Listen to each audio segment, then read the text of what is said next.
What kind of progress you feel has been made on this embrace of social issues by those of us in hockey? Yeah, I think it's one of those things where we are planting the seed. And I was trying to relate this to a friend of mine. I was saying, what's going on right now in the hockey world as it relates to Black athletes and our history and our contribution to the game is we are in the crawling stage. If you look at it as from a baby, we are crawling right now. We are just trying to figure out how we can stand on our own 2 feet and start to walk. And I think that the National Hockey League, the industry of hockey is trying its best. There are still some missteps. There's still some things that we need to do.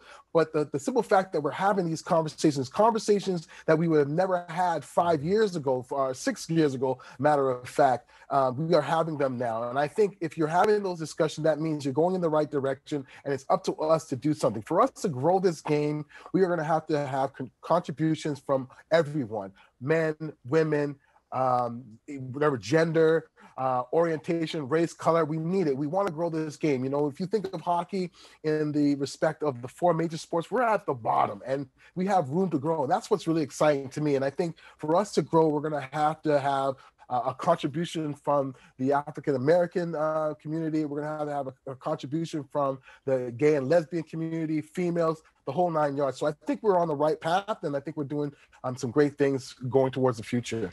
And we talk a lot about conversations, right? And I think the important part of that is that those conversations are also about learning, about not being ignorant to history and what has happened, long before we have been around. And so I'll go back to Juneteenth and talk about that and just ask you this, Kwame, what does that day mean to you, even as a Canadian? And how important is it that we continue to talk about what Juneteenth is for people who are still learning and who still don't understand the history?